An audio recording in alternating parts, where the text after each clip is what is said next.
하라와 하지 말라 얘기를 지금 네 번째 하고 있습니다. 성경은 명확하고 성경은 정확합니다. 따라서 우리의 삶도 명확하고 정확해야 됩니다.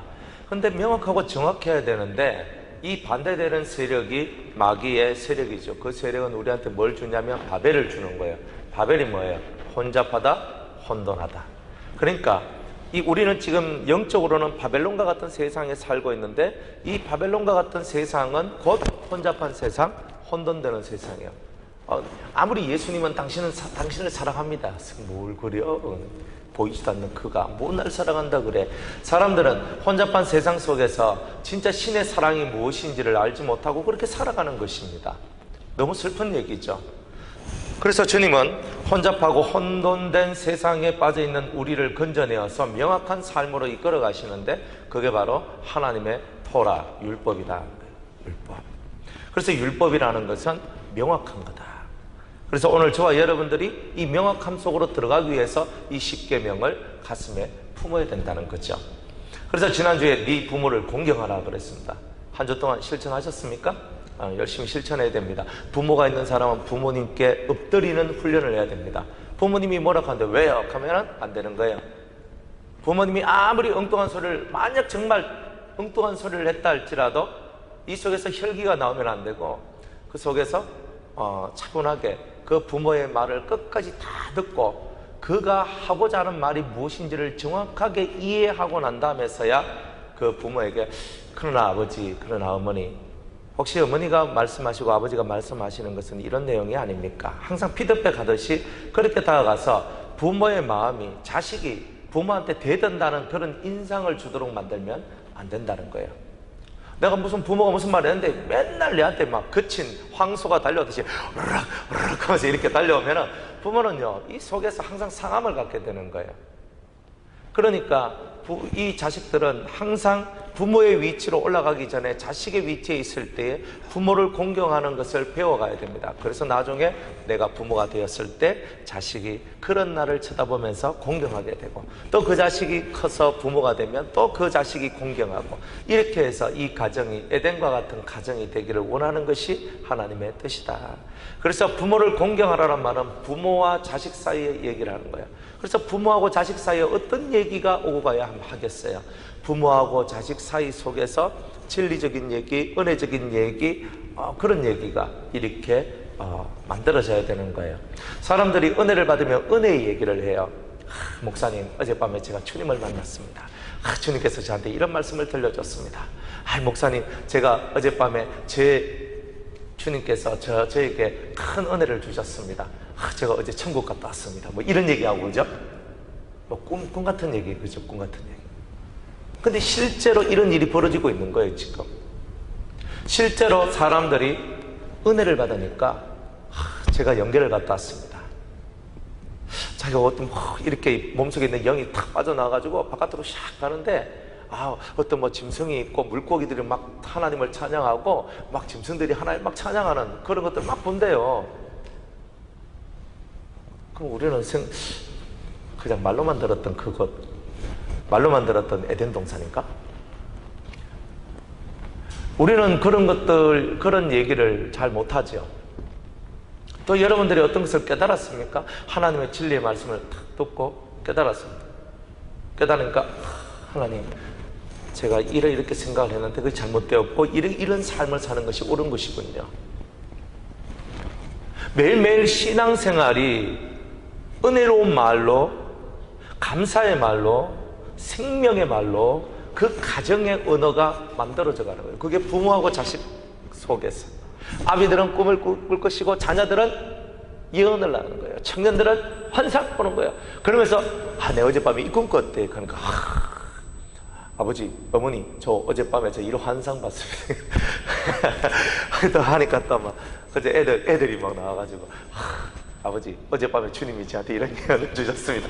뭐 이런 대화를 좀 하고 사는 게 정상적인 가정인데 우리는 비정상적인 가정에 살면서 정상적인 가정에 사는 것처럼 착각하고 살아가고 있는 거예요. 받은 말씀에 은혜를 받아서 그 은혜를 나누는 그런 우리 가정이 돼야 되는 거 아니에요? 우리가 하는 얘기는 어떤 얘기예요? 진짜 은혜를 받았기 때문에 그 은혜를 함께 나누는 거예요. 아버지가 은혜 받아서 자식한테 내가 어제 말씀 읽다가 이런 은혜 받았는데, 아이고 아버지요, 내가 성경 읽다가 내가 이런 은혜 받았어요. 기도하다가 이런 은혜 받았어요. 이런 얘기가 넘쳐나는 것이 가정이잖아요. 이런 가정이 되는데 네 부모를 공경하라 하는 말씀이 안 지켜질래요? 안 지켜질 수가 없는 거예요. 다들 영권이 없고 권위가 없고 아무것도 없는 거예요. 가정이 예수가 없고 말씀이 없고, 말씀에 다 알지, 머리통에 있는 거예요. 머리통에. 그런데 진짜 그것을 머리통에 있는, 머릿속에 있는 이 말씀들을 생활로 풀어내서 가정을 가정답게 만들어내는 그 일을 저와 여러분들이 해야 되는 거예요. 그런데 그 일을 하려는데 1번이 뭐냐? 네 부모에게 순종하는 거예요. 부모에게 순종하는 이것이 만들어지지 않으면 가정의 원리, 원칙이 깨어진다는 거예요. 그러니까 우리는요, 항상 아멘할 수 있는 심령의 여유를 갖고 있어야 돼요. 네, 알겠습니다. 네, 알겠습니다. 네, 알겠습니다. 그렇죠? 이게 훈련이에요, 다들. 교회에서도 네, 알겠습니다. 가정에서도 네, 알겠습니다. 이게 훈련인 거야. 이런 거 좀 하시면 안 되겠습니까? 네, 알겠습니다. 이번에는 이 일을 좀 해주셨으면 좋겠습니다. 네, 알겠습니다. 좀 무리하고 힘든 일인데, 네, 알겠습니다. 목사님 걱정 마세요. 아버지 걱정 마세요. 제가 하겠습니다. 우리 속에 이런 순종의 훈련들을 만들어내고자 네 부모를 공경하라고 했던 거예요. 근데 부모를 공경하지 않으면 안 되는 거예요. 여러분들 자식이 부모를 버리는 세대 아닙니까? 자식이 부모를 안 모셔요. 슬픈 거 아니에요? 그 당연한 거 아니에요? 자식들이 부모를 그저 자기를 모셔주기를 원하는 그 마음이 꿀떡같이 쳐 있어도 체념하는 거예요. 지금 이 시대에 그렇게 생각하는 건 욕심이겠지? 얼마나 슬픈 얘기예요. 부모하고 자식 사이 속에 서로가 체념하는 이 삶. 네 부모를 공경하라. 그리하면 네가 땅에서 잘되고 잘되고 장수하리라. 이 말씀이 이루어지기 위해서 여러분들이 노력을 하셔야 됩니다. 이건 자식에게 주는 말씀이니까 자식들아 너희들 이렇게 해라. 여러분들 그런 말을 하지 마세요. 꼭 사람들은 자기한테 주는 말씀은 안 받고 남한테 주는 말씀만 갖고요. 오늘 목사님 말씀 들었지? 순종하라 그랬지? 이렇게 하는 거예요. 그죠? 그 어리석은 부모가 그런 짓을 하는 거예요. 절대 순종 안 합니다. 자식들이 지혜로워져야 되는 거예요. 말할 게 없어요. 들었으면 속에서 우러나오는 것을 만들어내야 되는 거예요. 그럼 부모는 어떻게 해야 돼요? 공경할 수밖에 없는 부모가 되도록 노력을 하세요. 자식은 부모가 공경받을 수 없는 부모라 할지라도 공경하고자 하는 훈련을 하세요. 부모는 공경받을 수 있는 부모가 될 수 있도록 스스로를 훈련하고, 자식은 공경받기 힘든 부모라 할지라도 공경하는 훈련을 하는 거예요. 그게 가정 아니에요? 그래서 서로가 이 공경을 통해서, 공경이라는 이 메시지 하나를 통해서 부모도 훈련받고 자식들도 훈련받는 거예요. 그리고 이 가정이 에덴과 같이 복이 되는 가정이 되는 겁니다. 그래서 네 생명이 길고 복을 누리리라. 복을 누린다 그랬어요. 잘 된다는 말이에요. 힘들고 어렵게 사는 것이 아니라 잘 풀립니다. 그래, 집 들어갈 때 화장지 잘 풀리는 집 이런 거 사가잖아요. 그런 거 사가야 돼. 그런 거 잘 풀리는 집 딱 사가지고 딱 갖다 주면은 사람들이 이거 참나 잘 풀리는 집이니까 이렇게, 그죠? 얼마나 그것도 어디 이름도 잘 지었는지, 이름 잘 지어야 되는 이름을요. 그죠? 잘 풀리는 집. 우리는 앞으로 시험 갈 때 잘 풀리는 집 화장지를 사갑니다. 네. 그 집이 잘 풀려야 되잖아요. 맨날 끄끄럽게 해가지고 맨날 치고받고 싸우고만 얼마나 속설이야. 그러니까 가정이 잘 돼야 되는구나. 이 가정이 최고 중요한 거예요. 가정이 잘 돼야 뭐 교회도 잘 되는 거고 다 잘 되는 거지. 자, 그러면서 주님은 오늘 우리에게 이제 6번째 계명을 주시는데, 살인하지 말지니라 이렇게 얘기합니다. 율법은요 정확해요. 살인하면 너도 죽는다는 거예요. 이게 율법이죠. 다른 사람을 죽이면 너도 죽는다. 눈에는 눈, 이에는 이, 생명에는 생명. 이게 율법입니다. 아주 무서운 얘기죠. 그래서 구약시대는요, 누군가가 내가 실수를 했던 의도를 갖고 했던 사람을 죽이면 그 사람의 가족들이 나를 죽여도 그것은 죄가 없는 것이 되어버려요. 실수로 죽였던, 고의적으로 죽였던 상관 안 해요. 잡히면 죽는 거예요. 내 부모의 원수를 갚겠다, 내 가족의 원수를 갚겠다. 이거는 아무도 못 말려요. 왜? 성경에 생명은 생명으로 갚아라 했기 때문에 그 말씀 딱 붙들고 칼 딱 들고 자기 가족을 죽인 자를 찾아서 죽여버리는 거예요. 그런데 내가 거기서 살고 싶으면 고의적으로 죽인 자는 도피성에 들어와도 끌어내야 되고, 고의적으로 죽인 것이 아니라 실수로 내가 이거 도끼질 하다가 팍 했는데 도끼가 탁 부러지면서 저 옆에서 일하고 있는 사람한테 가서 팍 맞아서 죽었단 말이에요. 이거 내가 어떻게 할 수 있는 게 아니잖아요. 이거 하나님이 하신 거잖아요. 그러니까 그렇게 살인의 도구로 사용된 네가 실수로, 이거 내가 죽이려고 했던 것도 아니고 일하다가 이거 잘못돼서 날아가가지고 이렇게 사람이 죽었는데 어떻게 합니까? 하나님께서 그런 너는 도피성으로 가라. 그리고 도피성, 요단강 동쪽에 3군데, 서쪽에 3군데, 멀리 있으면 가다가 잡혀 죽을까 싶어서 그 작은 땅덩어리 속에서도 6개의 도피성을 주셨던 거예요. 그게 하나님의 은혜란 말이에요. 그런데 주님은 그런 율법을 제정하시면서 살인하지 말라라고 얘기를 합니다. 그래서 이 살인의 세계는 뭐예요? 땅에 피가 흘러지는 거예요. 억울함의 피가 흘러졌어요. 사람의 생명의 피가 흘러졌어요. 그 피를 주님께서 반드시 찾으리라 그랬는데, 땅에 피가 흘러지면 그 피가 하늘로 자기의 원한을 하소연하게 되는 거예요. 아벨의 피가 가인에 의해서 죽은 그 아벨의 피가 땅에 스며들었는데 그 아벨의 피가 하나님 앞에 호소를 하더라는 거예요. 그 주님은 이 세상에 이 피가 흥건한 이 세상이 사라지고 피가 없는 세상이 되기를 원하고 있는 거죠. 이게 에덴 동산이고 이게 천국이죠. 피가 흘러내리지 않는 세상인 거예요. 지금은 우리가 고기를 먹을 때, 생선을 먹거나 고기를 먹을 때 고기 속에서 고기를 잡을 때 고기 속에 있는 붉은 피가 흐르고, 짐승을 잡을 때 짐승 속에서 피가 흘러요. 이게 저주받은 세상의 모습이거든요. 인간 속에 잔인한 것이 들어와서 죽여 먹지 않으면 안 되는 세상이 만들어졌던 거예요. 그러나 원래 에덴 동산은 그런 죽이는 세상이 없었단 말이죠. 살인의 이야기가 없는 거예요. 다 영원토록 사니까, 다 죄가 없는 세상 속에 있는 사람이나 짐승들이나 물고기들이나 새나 모든 생명들이 죽음이라는 것이 없는 세상 속에 그들이 살았다는 거예요. 지금은 풀은 시들고 꽃은 마르나 이렇게 얘기하죠. 꽃도 시들고 풀도 마르고 다 마르고 시들어요. 그러나 에덴 동산은 시들고 마르는 게 없어요. 안 그래요? 우리의 수명이 120년입니다. 우리가 열심히 살면 70년이고 강건하게 살면 80년입니다. 이런 수명이 에덴 동산에는 없었다 이 말이에요. 죄 짓고 나니까 나와서 사람들의 수명이 최고 많이 살았는 게 969살 살았습니다. 960살 살았습니다. 962살 살았습니다. 930살 살았습니다. 910살 살았습니다. 우와, 가다가 점점점 내려가다가 라멕이 777세를 살아요. 노아가 950세를 살죠. 엄청나게 많이 살잖아요. 얼마나 감사해요. 그런데 그 다음 계속 떨어지기 시작해요. 그 다음에 셈의 아들들 쭉쭉쭉 내려오면서 400대로 뚝뚝 떨어지다가 그 다음에 벨레게 때가 와요. 벨레게 때에 무슨 일이 벌어졌어요? 세상이 나뉘어지더라 그랬잖아요. 바벨탑 사건으로 말미암아 세상이 언어가 다 나눠졌어요. 다 나눠졌어요. 그러니까 온 세상의 언어가 나눠지고 사람이 흩어지면서 벨레게 때부터 200대로 뚝 떨어져요. 사람의 수명이.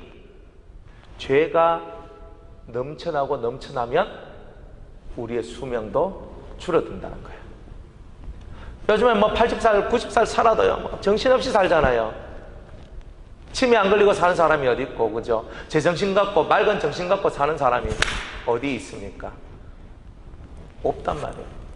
정말 그만큼 힘들게 사람들이 사는 거예요. 정말 맑고 깨끗한 정신을 갖고 사는 사람이 어디 있어요?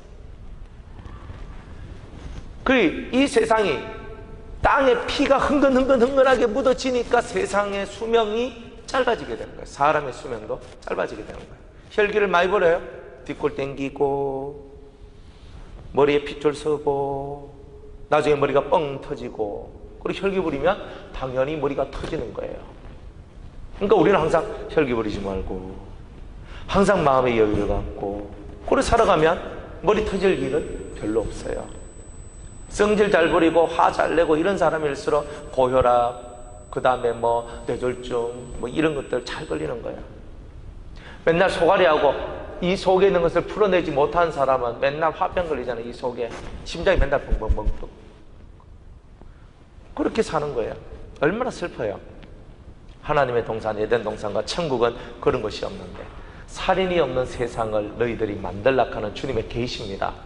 죽고 죽이는 세계가 없기를 원한다는 거예요. 자, 그런데 지금 우리가 사람을 죽입니까? 안 죽이잖아요. 우리는 지금 사람을 죽인 일을 안 해요. 내가 칼과 죽였습니까? 총과 죽였습니까? 목을 잘라 죽였습니까? 나는 그런 일 안 했어요. 오늘날까지 한 번도 그런 일 안 했어요. 저는 제 손으로요 닭 한 번 잡지 못했습니다. 닭 모가지 비트는 것도 나는 두렵고 떨림으로 저는 생선 한 마리 잡아다 그래서 저는 못 잡아요. 안 먹고 말지. 그 솔직히 제가 그래요. 옛날에 제가 어린 날 이 기억만큼은 잊을 수가 없어요. 제가 그 초등학교 다닐 때, 국민학교 다닐 때 그 학교 앞에서 병아리를 샀어요. 5마리를. 잘하면 키워보겠다고. 그래 열심히 했는데 가다가 3마리는 미리 가버렸어요. 그래 2마리가 남았어요. 그래 제가 이 2마리를요 막 좁쌀 주고 배추 주고 제가 온 정성을 다해서 열심히 키웠습니다. 물어. 그래 이놈이 안 죽고요. 진짜 병아리가 이때까지 다 실패를 봤는데 이 2마리가 살아서 무럭무럭 커서 이만큼 컸는 거예요. 얼마나 보람이 있는지 모릅니다. 오늘 학교 갔다 엄마 좋았어요 그랬어요. 그러니까 엄마가 작은 아버지하고 어머니하고 작은 엄마하고 있더라고. 그러니까 근데 야 이거 닭도리탕 했다면서 어머니가 이거 드시라는 거예요. 아 그래? 그래 한 입을 딱 먹었어요. 한 입을 딱 먹었는데 근데 좀 이상한 거야. 느낌이 뭔가 이상했어요. 그래서 엄마한테 물어서 엄마 근데 이 닭은 무슨 닭이야? 하니까 저쪽에 있는 거 닭 잡았다는 거예요.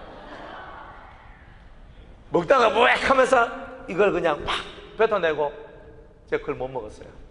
내가 기른 그 닭을 내가 어떻게 내 새끼같이 길렀는데 내 새끼 잡는 그런 마음이었거든요. 그래 알아 보니까 뭐 이렇게 짐승을 잡아가지고 먹고 가는 거 있잖아요. 또 예전에 누가 이렇게 그때 이제 회를 대접한다.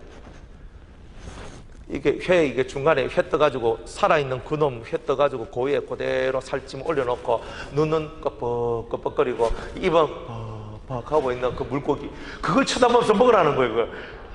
와 인간들이 얼마나 잔인합니까? 그래 끔뻑하는데 막 속이 울렁울렁한데 너무 미안하고 죄송한 거예요. 그 생선한테. 그 사람이 얼마나 잔인한가. 그거 보고 목사님 싱싱합니다. 피가 흐르는 거잖아요. 주님이 만든 세상은 그렇게 피가 흐르는 세상이 아닌데 우리는 그런 피가 흐르는 세상을 만들고 있잖아요. 계속. 근데 그것보다 더 주님께서 이제 더 세밀하게 말씀해 주셔요. 네가 남을 향하여 나가라 하고 어리석덕하고 미란 놈이라 하고 바보라 하고 멍충이라 그러고 다른 사람을 무시해서 다른 사람의 자아를 깨뜨리고 그리고 그 사람 속에 원한이 생기도록 만들어내는 너가 살인한 자다. 네가 그 사람을 미워하고 저주함으로 말미암아 그 사람 속이 상해지고 고통하고 아파하고 넘어진다. 그게 바로 살인하는 것이다. 주님은요 실제로 사람을 죽이거나 짐승을 죽이거나 물고기를 죽이거나 새를 죽이거나 아이고 이놈의 새 하면 잡아가지고 막 털 탁탁 뽑아가지고 막 배 탁 갈라가지고 창자 뽑아내가지고 그냥 연어 확 구우면 얼마나 맛있는데요. 그게 인간이란 말이에요. 그런데 하나님이 원하는 세계는 그런 세계가 아니에요. 다 사는 세계예요. 풀도 살고 나무도 살고 짐승도 살고 새도 살고 물고기도 살고 사람도 다 사는 그 세상을 주님이 원하는데 우리는 자꾸 죽고 죽는 그 세계를 만들고 있다는 거예요. 돈만 벌면 됐지. 먹는 음식을 갖고 그 음식을 사람 먹지 못할 그런 것을 가지고 사람 먹는 음식을 만드는 자들도 있는 거죠. 이 세상이 얼마나 더럽고 추악합니까? 여러분들 손에 피 한 번 안 묻혔다고 생각할 수 있습니까? 우리 손에 피를 씻어야 되는 거죠. 내 마음의 손, 남을 미워하고 저주하고 정죄하고 비판하고 그 사람을 깔아뭉개고 압제하고 살아나갔던 그 모든 것이 뭐예요? 피잖아요. 그런 세상이 사라지기를 너무너무 원하셔서 살인하지 말지니라 이 말씀을 우리에게 주신 거다 이 말이에요. 사랑하는 나의 성도들아, 너희들은 이 세상이 미움과 다툼과 시기와 질투와 그리고 서로 피가 서로 뒤대어서 엉켜 살아가는 이런 세상 속에 너희들이 살고 있다 할지라도 너희들의 손은 깨끗한 손이 되어라. 너희들의 삶은 깨끗한 삶이 되어라고 말씀하고 있는 거예요. 그리고 이 살인의 세상, 이 세상을 없애라는 거예요. 살인은 곧 죽음이요 사망 권세라는 거예요. 이 죽음, 사망의 권세를 없애는 바로 그런 성도가 되라고 이 말씀을 준 거예요. 마귀가 아담과 하와를 범죄하게 만들었고 그 범죄함을 통하여 에덴 동산을 떠나게 했던 그것이 바로 사망의 권세잖아요. 그래서 에덴 동산 쫓겨나서 그 삶이, 영원한 삶이 이젠 죽음의 삶으로 바뀌었잖아요. 얼마나 가슴 아프고 얼마나 이것이 가슴 시린 얘기인지 모릅니다. 언젠간 누군가 죽어야 돼요. 저도 저희 어머니를 먼저 보냈고 저희 아버지도 보냈어요. 근데 참 슬픈 거는 언제 죽는다는 걸 알았으면 작별 인사라도 있을 건데 우리 어머니도 뭐 갑자기 그냥 확 돌아가셨거든요. 그럼 저희 아버지도 제가 5월 4일 날에 서울에 원장님하고 같이 이제 우리 이거 뭐 알아보고 이제 입한다고 이제 같이 갔어요. 그리고 5월 5일 날 아침에 집사람한테 전화해서 아버지가 이상해요. 어제 아버지 저 서울 갔다 올게요. 이게 마지막 인사였어요. 이런 사망들이 슬픔을 만들어내고 인생의 한을 만들어내는 그때 아버지한테 조금 더 잘할걸. 이렇게 갈 줄 알았으면. 항상 이 마음속에 그런 것이 만들어지는 게 이 사망의 그늘이란 거죠. 그래서 이 사망의 그늘에 매여 한숨 쉬고 고통하는 영혼들을 건져내는 일을 하는 것이 우리 그리스도인들의 사명이다. 죽고 죽이는 세상 속에서 살리고 살리는 세상을 만들어내는 것이 그리스도인의 사명이라는 거예요. 피곤해도 힘들어도 정말 감사하고 즐거운 일이 뭐냐면 사람이 살아나는 거예요. 저도 이 사역을 하면서 막 피곤한 거예요. 막 사역이 줄어들 생각은 안 하고 자꾸 늘어날 생각을 하는 거예요. 그러니까 어떻게 하나? 나 진짜 너무 피곤하고 힘든데 여기서 더 사역이 늘어나야 돼? 진짜 고민하게 됐거든요. 근데 그 고민하는 것들도 이제 다 내려놓게 돼요. 그렇지 뭐 살다가 내 수명대로 살다가 언젠간 가겠지. 막 가기 전까지는 열심히 살자. 그래 몸에 막 영 힘들면은 그냥 한 또 뭐 지난번처럼 일주일, 2주일 좀 푹 쉬다가 또 하고 그러면 되겠지. 이 마음속에서 생명이 살아나는 것을 보거든요. 사람이 살아나는 거예요. 그들의 삶이 살아나고 그들 속에서 생명이 역동되고 그들이 주님을 만나고 그들이 변화를 만들어내고 막 이런 것이 일어나는 거예요. 그러니까 너무너무 감사한 거예요. 그게. 그러니까 이 사역을 멈출 수가 없구나.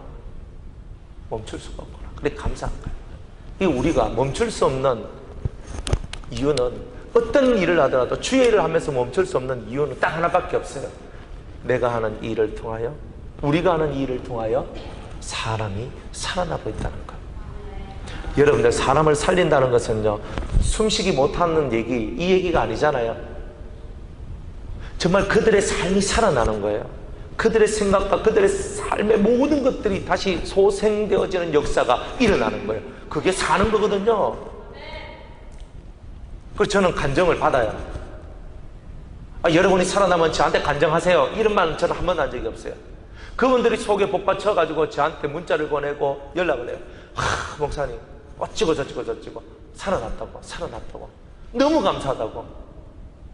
살아난 자는 이 속에서 감사가 넘쳐나고 또 그 산자의 세상을 만들기 위해서 일을 하더라고요. 여러분들 살아나셔야 되는 거예요. 내가 진짜 살면 나를 통하여 생명이 퍼져나가요. 여러분이 사시면 여러분을 통하여 여러분의 가정, 여러분의 직장, 여러분의 회사, 여러분의 교회, 우리가 살아가는 모든 삶의 터전이 살아나는 세상이 되는 거예요. 예수님을 이 땅에 보낸 이유도 뭐예요? 살아나게 만들기 위해서요. 살도록 만드는 거예요. 다 죽어 있어요. 숨쉬고 살고 있는데 강씨들이 그냥 돌아다니는 것 같이 사람들 그냥 하고 이렇게 돌아다니는 거예요. 살아있다가 아니에요. 이미 죽었고 썩은 냄새가 나는 사람들이 세상에는 너무 많은 거예요. 여러분들은 살았습니까? 죽었습니까? 지금도 눈을 감고 있으면 죽은 거죠. 사모님 입 벌리고 조시다가 뭐가 입속으로 들어갈지 왜 압니까?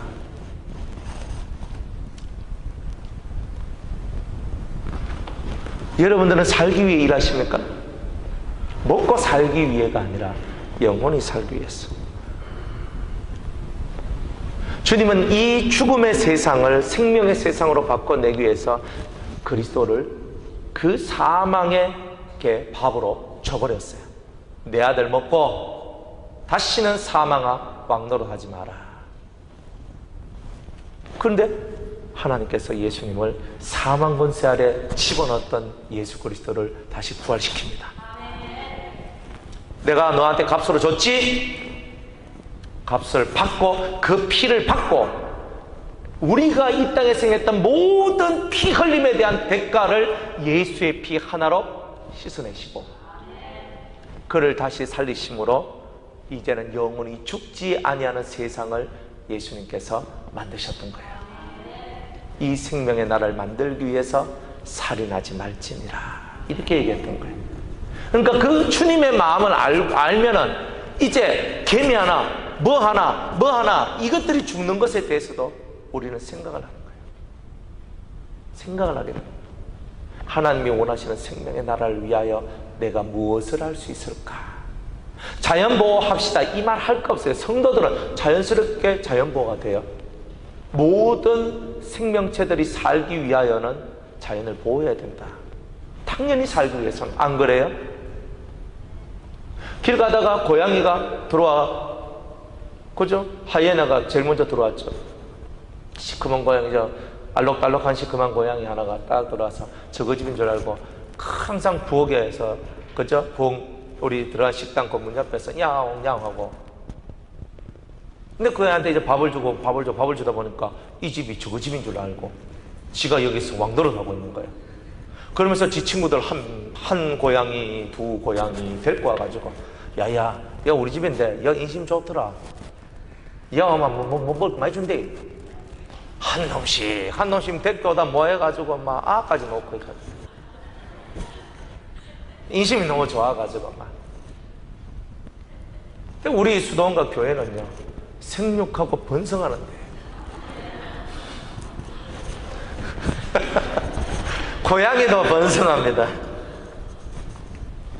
은혜롭죠, 은혜로워. 그리고 그 고양이들이 그 고양이를 데리고 오는 거예요. 물론 우리한테 좀 귀찮은 일이에요. 그렇지만 그 고양이도요 혼이 있거든요. 야 여기 가니까 밥 잘 주고 등 따시고 배부르고 좋더라. 짐승들도 하는 거예요. 그러니까 못돼 빠진 인간들이 있어봐야 이놈의 고양이 새끼가 가면서 막 날리고 막 붙여내고 이러면 아이고 저놈의 성질 저거 얼마나 더럽력하고 도망가서 다시 안 올 낀데 여기로 오면은요 야옹야옹 하고 있으면 밥 갖다 받쳐주지요. 쓰다듬어 주지요. 얼마나 좋습니까? 생명이 약동하는 그런 우리 교회가 되어야 되지 않겠습니까? 누구든지 안아주는 거야. 지나가는 짐승도 이 포근함 속으로 들어와서 생명을 누리다가 그의 소원을 다하여 가야 되지 않겠습니까? 우리 품에 들어오면 자신의 생명의 소원을 다 누리다가 가는 거예요. 아직은 영원히 살 수 없는 세상이니까. 살인하지 말라. 이 말은 단순히 안 죽이면 돼 이런 뜻이 아니라 다 살자는 뜻이에요. 우리 모두 다 살자. 그래서 내 품 안에 들어오는 사람은, 우리 교회 품 안에 들어온 사람은 우리가 끝까지 지키는 거예요. 그래서 우리 품 안에 들어와서 이 안에서 가장 아름다운 에덴과 가장 아름다운 천국을 이 안에서 발견하도록 만드는 것이 생명을 사랑하는 자들의 삶이라는 거예요. 그러니 이 생명을 사랑하는 자들이 모여있는 이곳이 혈기가 부려지고 화를 내고 승질을 내고 큰 소리를 치면서 뒤집어 엎고 때려 부수고 싸우고 이런 것이 있을 수가 없는 거예요. 그런 것이 없는 이 전이 되기를 주의 이름으로 축복합니다. 큰 소리를 치면 더 큰 소리를 내야 돼요. 그러나 명확하고 정확한 소리를 하게 되면은 결국은 작은 소리에도 귀를 기울이게 되는 거예요. 교육은 하지 않도록 만드는 게 교육이에요.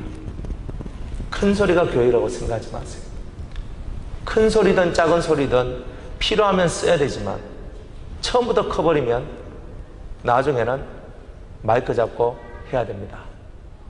그러니까 처음부터 여러분들이 확고한 믿음과 확고한 법과 확고한 은혜를 가진 그 소리를 정확하게 하는 그 일들을 하시면 크게 소리 안 질러도 다 알아먹는 그런 일들이 나오는 거예요. 생명을 사랑하면 내가 급하면 큰 소리를 쳐야 되고 급하면 내가 큰 힘을 써야 되던 그런 일도 해야 되지만 평상시에는 우리의 언어들이 항상 조용하기를 원하는 거예요. 그래서 그 조용함 속에서 경건함이 묻어나오고 조용함 속에서 자신을 돌아보는 마음이 나오는 거예요. 여러분들은 여러분들을 돌아본다는 것을 어떻게 행동으로 나타내고 계십니까? 생명을 사랑한다는 그 이야기 속에는 우리 삶의 어마어마한 변화를 말하고 있는 거예요. 생명을 사랑하는 것, 살인하지 말라는 이 속에는 우리 자체의 삶이 생명을 사랑하고 좋은 날을 구하는 자의 삶이라는 것을 말씀하고 있는 거예요. 그렇기 때문에 우리의 말과 행동과 생활의 모든 것들이 달라져야 된다는 거예요. 그래서 여러분들이 움직이는 그 움직임 속에 살아남의 역사만이 나오도록 기도하는 거예요. 하나님, 제가 움직일 때마다 사는 역사가 있게 해주십시오. 제가 원래 흑암이었는데, 제가 원래 부정한 인간이었는데, 제가 원래 더러운 인간이었는데 제 속에는 이런 사망의 권세가 역사했는데, 그러나 이제부터는 주님이 제 안에 오셔서 저의 주인이 되어주시고 빛이 되어주셔서 이제는 더 이상 사망 권세가 제 안에서 역사하지 않도록, 그래서 저를 만나는 자들마다 이 빛을 통하여 살아나는 역사가 있게 하여 주시옵소서. 이게 오늘 우리의 기도 제목이 되어야 된다는 거죠. 살아계십니까? 살아있는 표를 내어주시기 바랍니다. 살아있는 표를 어떻게 됩니까? 살아있는 표를 어떻게 됩니까?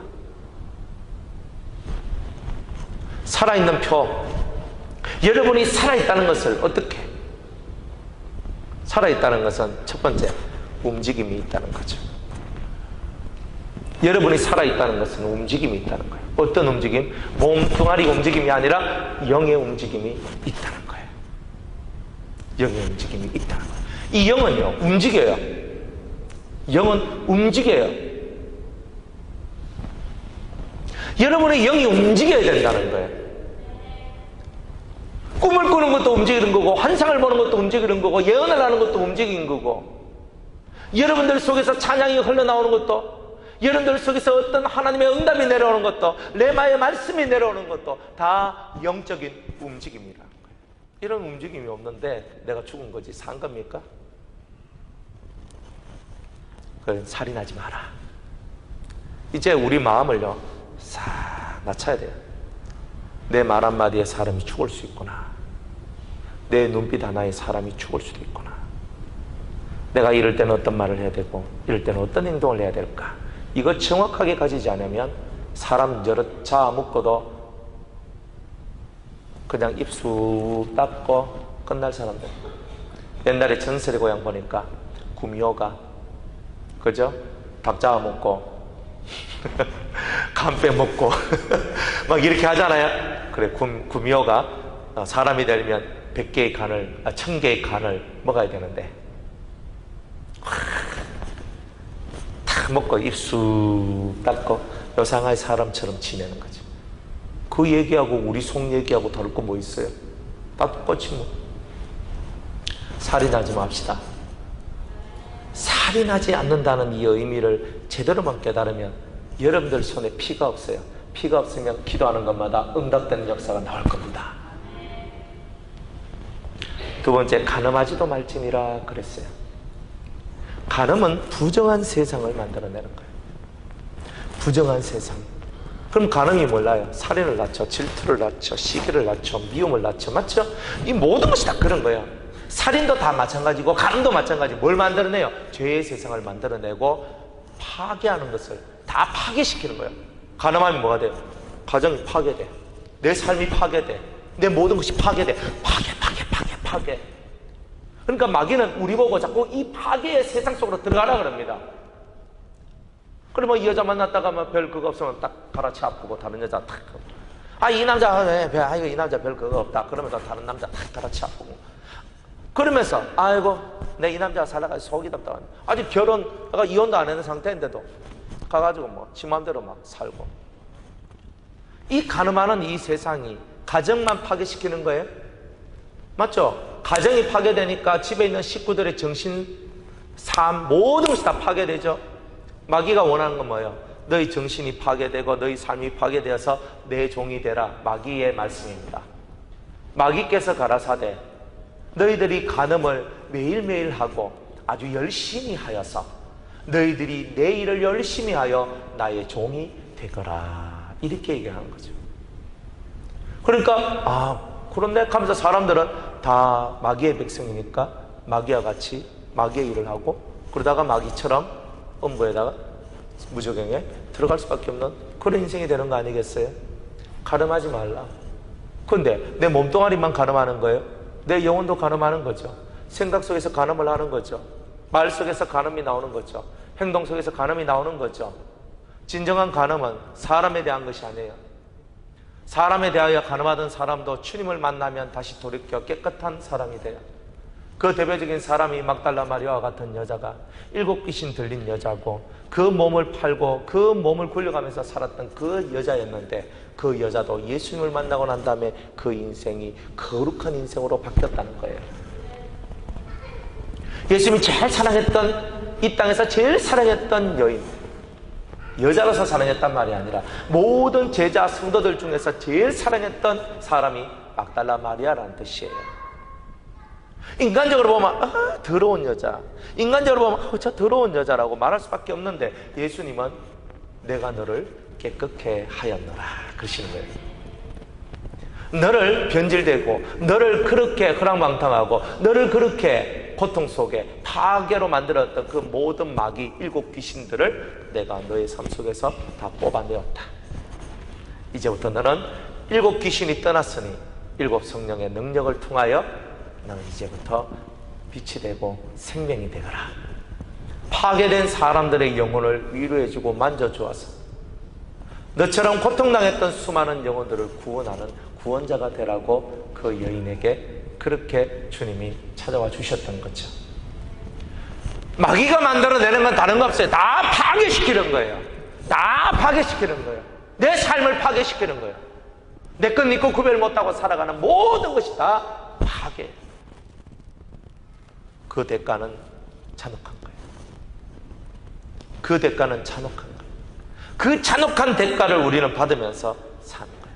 살인을 해도 잔혹하고 간음을 해도 잔혹한 대가가 있어요. 내 부모를 공경하지 않아도 잔혹한 대가가 내한테 오는 거예요.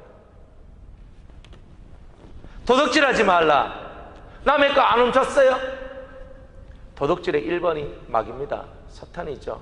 아담과 하와의 땅 에덴을 빼앗아 버렸어요. 아담과 하와의 권위를 빼앗아 버렸어요. 그들이 누리고 있던 행복도 빼앗아 버렸어요. 그들이 누리고 있던 영생도 빼앗아 버렸어요. 그들이 갖고 있는 지혜도, 그들이 갖고 있는 생명도, 그들이 갖고 있는 모든 것을 이 마귀가 다 빼앗아 갔어요. 이게 도둑놈의 시초예요. 단순히 남의 물건 하나 내가 가져왔다고 이거 도둑질 하는 거라 생각하지 마세요. 그거는 가장 기초 도둑이에요. 기본 도둑. 남의 물건 가지고. 근데 중요한 거는 남의 물건보다 더 중요한 남의 생명이 있고 남의 행복이 있는데 그 다른 사람의 행복을 빼앗아서 그 사람이 살 수 없도록 만들어내는 거. 이게 바로 도둑질 중에 상도둑질입니다. 우리는 도둑질을 하면서도 도둑질 안 했다고 하죠. 다른 사람의 행복을 빼앗으면서, 다른 사람의 권리를 빼앗고, 다른 사람의 좋은 것들을 빼앗아 내 것으로 만들면서. 주님은 자기의 것을 내어줘가지고 자기 것을 주어서 살라고 했는데 우리는 남의 것을 빼앗아서 남의 것을 도둑질해서 내 것을 채우려고 하는 거죠. 남의 것은 남의 거예요. 내 손으로 일구지 않는 것은 내 것이 아닙니다. 남의 것을 내 것처럼 하고 살았던 사람들은 다 그것을 회개하고 살아가야 되는 거예요. 내가 열심히 일해가 피땀 흘려가지고 일을 했던 그 물질만이 여러분들한테는 가장 복이 있는 물질이 되는 거예요. 저와 여러분들이 살아가는 이 삶 속에서 이 도둑질이라는 개념을 남의 거 혹은 11조 때 먹었다 그 정도로만 생각하시면 안 돼요.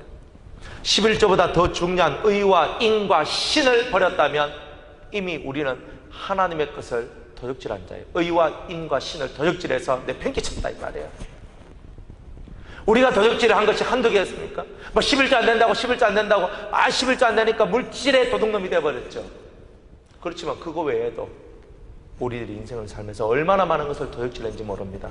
하나님께 드려야 될 시간도, 하나님께 드려야 될 재능도, 하나님께 바쳐야 될 그 수많은 것들을 우리가 다 도둑질하면서 내 것인 양 내가 그렇게 가지고 살았던 거예요. 그 도둑질 속에서 우리가 빨리 벗어나야 되지 않겠습니까? 또 9번째로 거짓 증거하지 말라 그랬어요. 거짓말. 이 거짓의 세계는 대단히 무서워요. 마귀가 처음부터 거짓말을 했어요. 하와 보고 야 너가 선악과를 따먹어도 너가 안 죽는다 그러다. 안 죽는다. 이것을 먹으면 너희가 하나님처럼 되기 때문에 하나님께서 그거 하면 하나님 자기하고 똑같은 인간이 나오니까 하나님 그거 싫어해가지고 너희들 뭐 먹지 말라 했던 거야. 순새 빨간 거짓말들이죠. 이런 거짓말을 우리가 행하고 있는 거예요. 사람이 자고로 자기 입에서 어떤 말이 나왔을 때 그 말을 목숨 걸고 지키는 성도들이 되어야 됩니다. 거짓말을 하는 것은요 편함을 위해서 하는 거예요. 그 입에서 나온 말을 생명을 걸고 지키는 자, 그 사람이 복 있는 사람이에요. 자기 입으로 말하고도 지키지 않는 자들이 세상에 얼마나 많아요. 자기 입으로 난 이렇게 하겠습니다, 난 저렇게 하겠습니다. 때로는 하나님 앞에 소원도 하고 때로는 사람들한테 공헌도 하고 내 이렇게 하겠다 안 하잖아요. 제가 옛날에 학생들 가르치고 그래 하면서 저한테 은혜 받는 그런 학생들이 있었거든요. 신학생들이. 그 학생들이 저한테 이렇게 얘기했어요. 목사님, 세상이 두쪽나도 저는 목사님과 영원히 함께 하겠습니다. 그래요? 그때 제가 너무 행복했어요. 나 같은 사람과 정말 영원토록 함께 하겠다는 사람이 나오니까 얼마나 행복했어요. 지금은 어디 갔는지 모릅니다. 그죠? 우리 교회도 마찬가지입니다. 목사님 저는 여기서 끝까지 제 뿌리 박고 제가 열심히 살겠습니다. 지금 어디 갔는지 몰라요.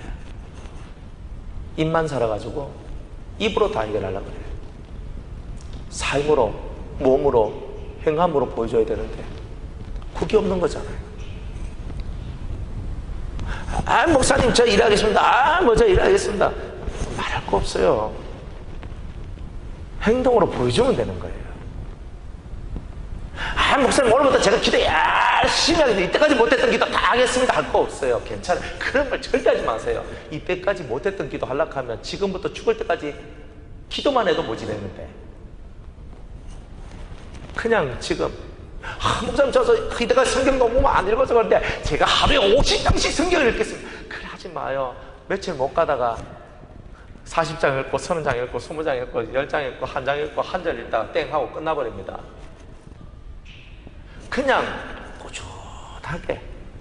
꾸준하게 자기 자리를 지키고 말씀을 읽고 꾸준하게 자기의 자리에서 기도하는 이 삶을 여러분들이 살아가는 것이 복 있는 거 아니에요? 우리 입으로는 흑반날 말로는 뭐 다 하지. 모든 거 다 깨달았고 모든 거 다 알고 똑똑해 빠져가지고 정신이다 그래. 그러면서 하면서 막 이렇게 하면 막 진리가 어떠면 그 삶도 어떠한 거예요. 진리가 어떠하면 내 삶도 어떠한 거지. 말로야 뭐 진리 하는데 삶이 아닌데. 우리는 쏘가지를 좀 넓혀야 된다니까요. 어떤 사람들이 무엇을 하든 큰 자는요, 큰 틀에서 이 속으로 포용하고 수용하는 모습들이 있어야 되는 거예요. 여러분이 진짜 큰 진리를 갖고 있으면 큰 틀을 가지세요. 쫀쫀하게 살지 말고 우리 게 최고야 그럼 다른 거 팍 하고 이런 거 하지 마세요.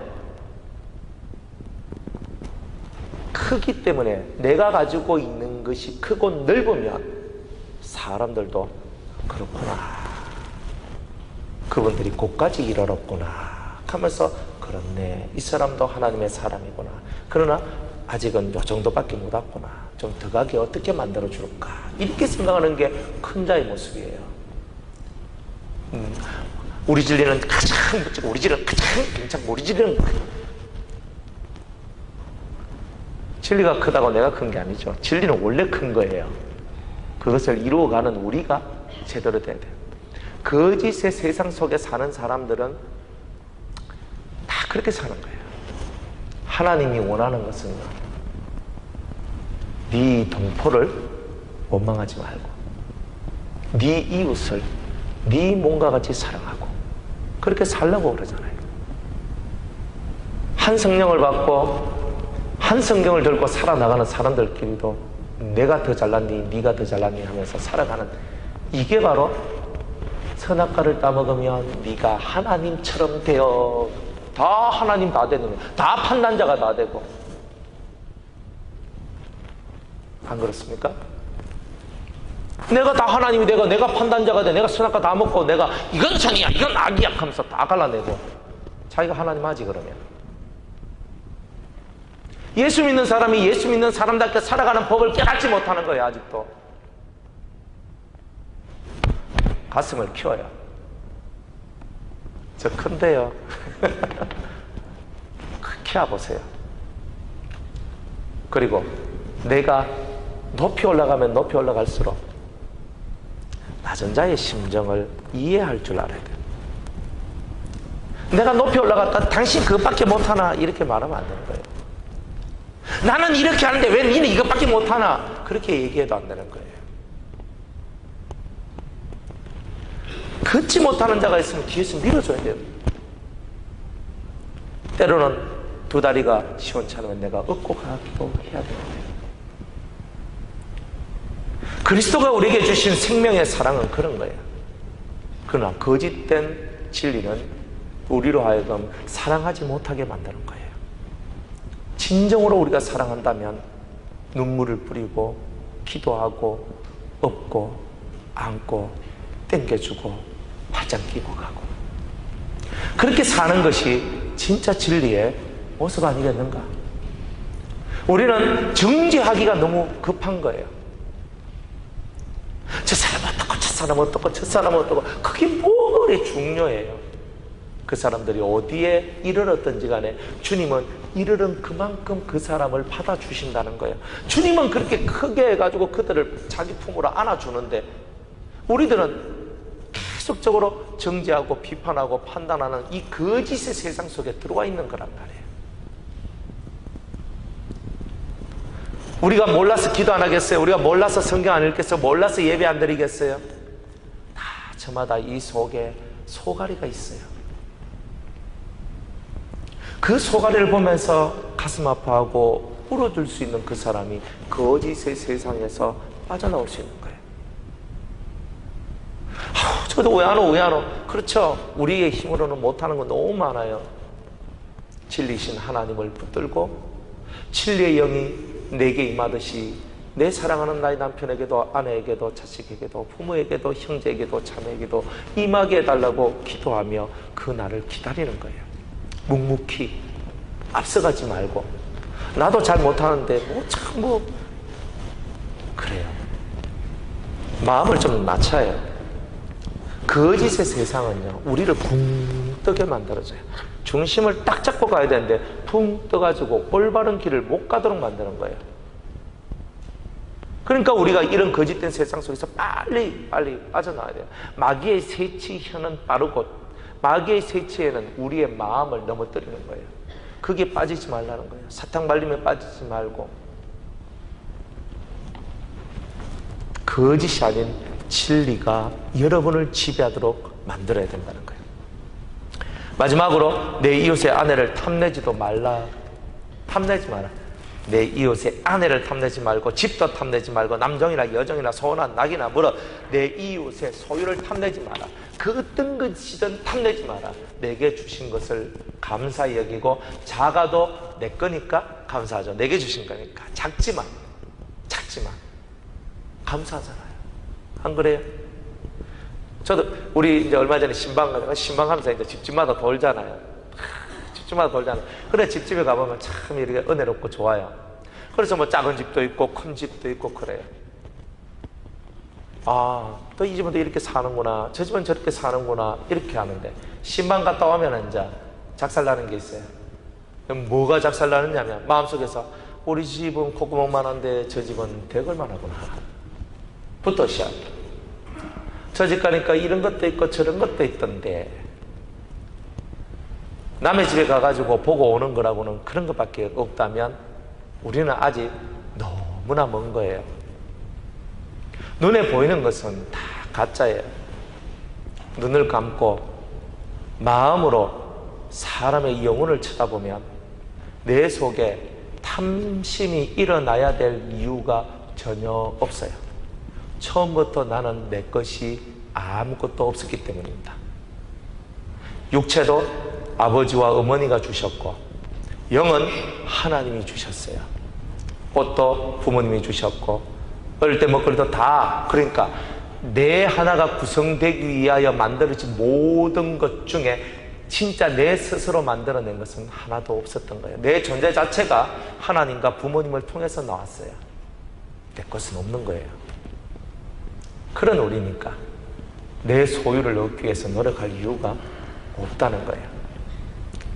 자꾸 소유를 넓으려고 하면 자꾸 소유에 집착을 가지면 결국 우리는 세상에 빠지게 되는 거예요. 그래서 자기 소유를 비워나가는 것만이 여러분들이 하늘의 생명을 채워나가는 거예요. 돈이 있어서 헌금한다, 돈이 있어서 이걸 한다 저걸 한다 아니에요. 돈이 없어도 다 하는 거예요. 돈이 없어도. 제가 우리 변화산 기도원 저걸 세웠잖아요. 제가 돈이 있어서 세운지 아십니까? 아니에요. 돈 없었어요. 없어. 통장에 봐도 개털이요. 뭘 봐도 개털이요. 진짜 아무것도 없는 사람. 그런데 그것을 세워야 되겠다는 그 믿음을 갖고 거기에 세우기 시작하고 입에서 선포하면서부터 해가지고 사람들이 저한테 은혜 받은 사람들이 헌금을 하기 시작했어요.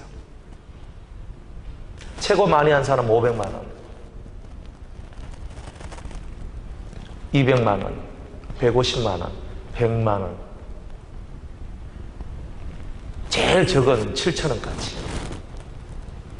은혜 받은 사람이 이 변화산 기도원이 이 변화산 기도원과 교회가 잘 되기를 원합니다.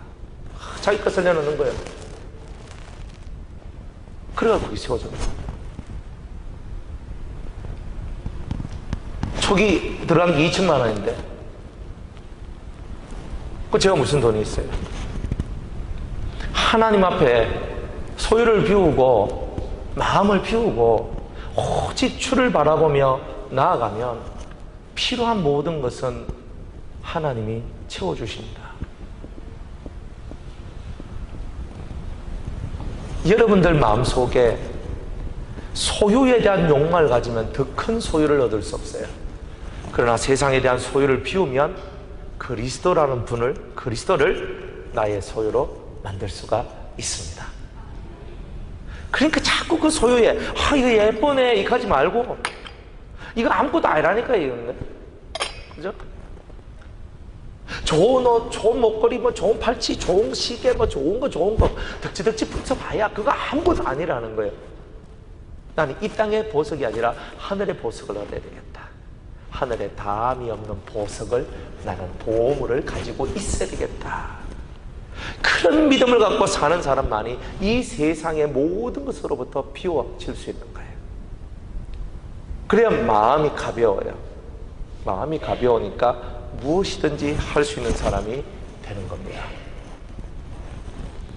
말씀을 맺겠습니다. 항상 제 설교가 길다고 말씀을 하셔서 더 할 수는 있지만 이 정도에서 마치려고 합니다. 더 시험에 들지 않게 하도 졸아가지고. 밤에 뭐 했노?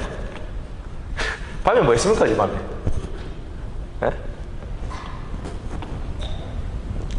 여러분들 이거 알아야 됩니다. 제가 이 예배 시간 자는 거 조는 것 때문에 이거 유튜브에 다 나가요. 제가 왜 이 얘기를 하겠어요? 조는 사람만 졸아요. 항상. 확실히 여러분이 깨달아야 되는데, 졸면은 복이 이렇게 됩니다. 이 그릇이 이렇게가 엎어집니다. 그게 존다는 뜻이에요. 그것만 알고 가세요. 다음 주 또 보겠습니다. 그릇을 엎었는지 안 엎었는지.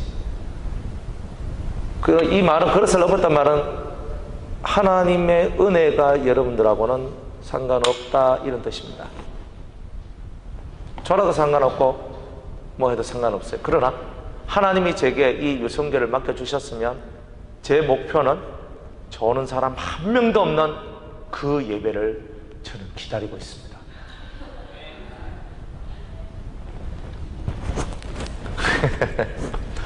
소유!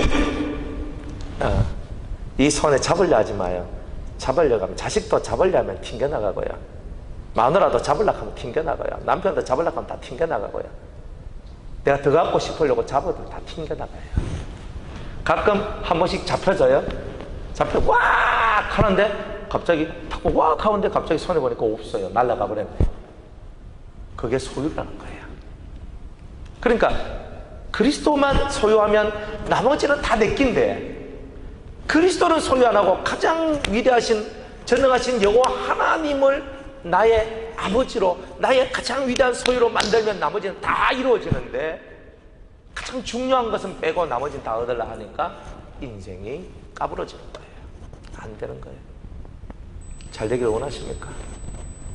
적어도 이 세상 삶도 잘 되기를 원한다면 잘 될 수 있도록 속을 비우고 속을 키우고 하늘의 것을 가득 채울 수 있는 그런 심령의 여러분들 소유자들이 다 되시기를 주의 이름으로 축복합니다. 기도하겠습니다. 주어진 말씀 붙들고 하나님 앞으로 더 가까이 나가는 저희들 되게 하옵소서. 예수님의 이름으로 기도드리옵나이다. 아멘. 찬송하시겠습니다.